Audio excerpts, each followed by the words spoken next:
चुनावी दौर और नारों का शोर, ये तो पुराना चलन रहा है। यूपी के सियासी गलियारों से लेकर दिल्ली के सत्ता प्रतिष्ठानों तक नारों की गूंज सुनाई देती रही है। सियासत में अपना रसूख कायम करने और विरोधियों को चित करने में नारों ने निर्णायक किरदार निभाया है।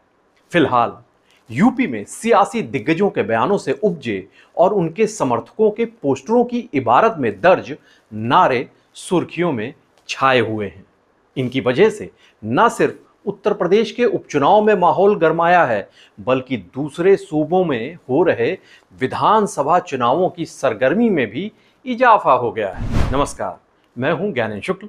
यूपी का ज्ञान में आज हम चर्चा करेंगे सियासी दिग्गजों के बयानों से निकले नारों की, उनके समर्थकों के पोस्टरों पर उकेरे गए नारों की और चुनावी दौर में ऐसे नारों की अहमियत से भरे हुए पहलू की। पहले बात करते हैं सीएम योगी आदित्यनाथ के बटेंगे तो कटेंगे नारे की। इसी साल 26 अगस्त को आगरा में दुर्गादास राठौर की प्रतिमा के अनावरण के मौके पर यूपी सीएम योगी आदित्यनाथ ने बांग्लादेश में हुए सत्ता परिवर्तन के बीच अल्पसंख्यक हिंदुओं पर हो रहे अत्याचारों का जिक्र किया और कहा था कि वहां क्या हो रहा है, यानी बांग्लादेश में क्या हो रहा है, वो गलतियां यहां नहीं दोहराई जानी चाहिए। बटेंगे तो कटेंगे, एक रहेंगे तो नेक रहेंगे, ये सीएम योगी आदित्यनाथ ने कहा आगरा में।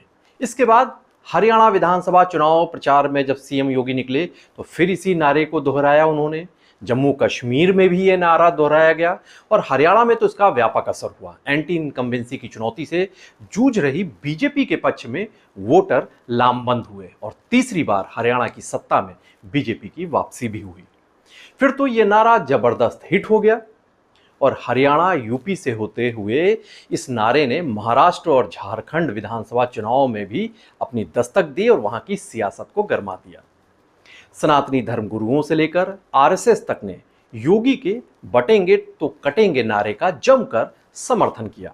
संघ के सरकारवाह दत्तात्रेय होसबले ने तो इसे जीवन मंत्र करार दिया और कहा कि अगर अगड़ा और पिछड़ा जाति और भाषा में भेद करेंगे तो हम कटेंगे और इतिहास भी यही कहता है, इसीलिए हिंदुओं का एक होना जरूरी है। वहीं एनडीए की सहयोगी पार्टी जनता दल यूनाइटेड यानी जेडीयू के नेता केसी त्यागी ने टिप्पणी की इस पर और ये कहा कि योगी के ऐसे बयान का वो समर्थन नहीं करते हैं। हालांकि बांग्लादेश में जो हो रहा है उससे भी ना इत्तेफाकी जताई, उसकी तो निंदा की, लेकिन ऐसे बयानों से किनारा कस लिया। समाजवादी पार्टी के राष्ट्रीय अध्यक्ष अखिलेश यादव ने इस नारे को लैब में तैयार नारा बताते हुए कहा कि उनका जो पिछड़ा दलित अल्पसंख्यक वाला पीडीए परिवार है वो भी नहीं बटेगा। वहीं सपा के राष्ट्रीय महासचिव शिवपाल सिंह यादव ने करहल सीट पर सपा प्रत्याशी तेज प्रताप यादव का जब समर्थन में वो एक सभा को संबोधित कर रहे थे तो बटेंगे तो कटेंगे नारे को लेकर उन्होंने तंज कसा और कहा कि उनकी पार्टी का जो पीडीए है ना तो बटेगा ना ही कटेगा और जो ऐसी बातें करेगा वो बाद में पिटेगा। ये शिवपाल सिंह यादव ने बयान दिया। पिछले हफ्ते सपा सुप्रीमो अखिलेश यादव को जन्मदिन की बधाई देते हुए उनकी पार्टी के एक नेता के पोस्टर ने खूब सुर्खियां बटोरी। दरअसल इस पोस्टर की इबारत को अगर उसका जिक्र करें तो लिखा था कि 24 में बरसा जनता का आशीष, दीवारों पर लिखा है कौन होगा 27 का सत्ताधीश।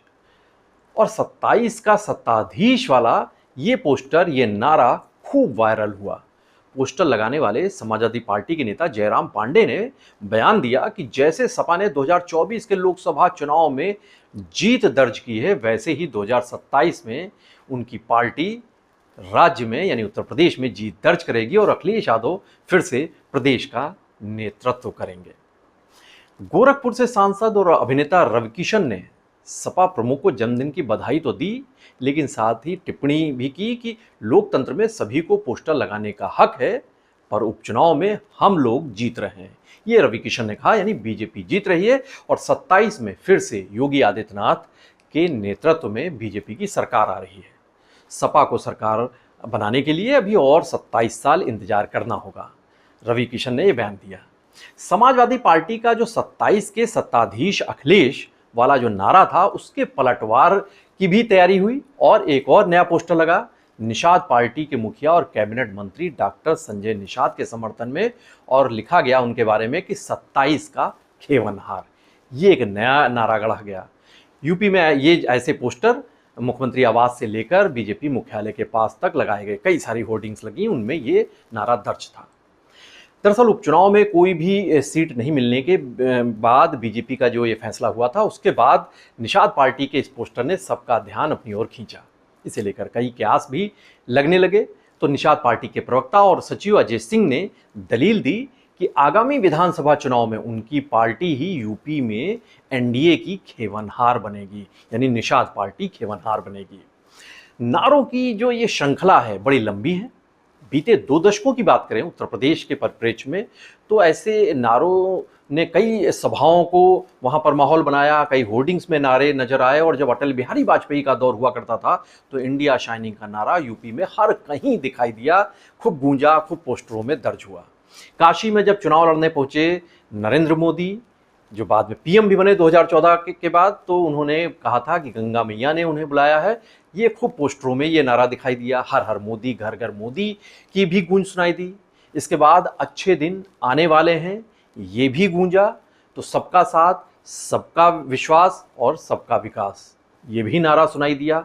और अब की बार मोदी सरकार, ये नारा तो बच्चे बच्चे की जुबान पर रट गया था। कांग्रेस के चौकीदार चोर है के नारे के जवाब में मैं भी हूं चौकीदार का नारा बुलंद हुआ। ये बीजेपी की तरफ से कहा गया। इस बार का जब आम चुनाव हुआ 2024 का, तो कांग्रेस ने कहा कि हाथ बदलेगा हालात, ये नारा दिया। तो बीजेपी ने कहा था अब की बार 400 पार। इन नारों की खूब चर्चा हुई।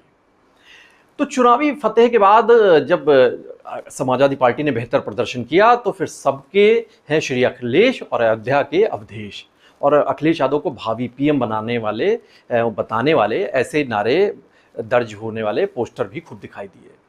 बात 2007 की करते हैं अब।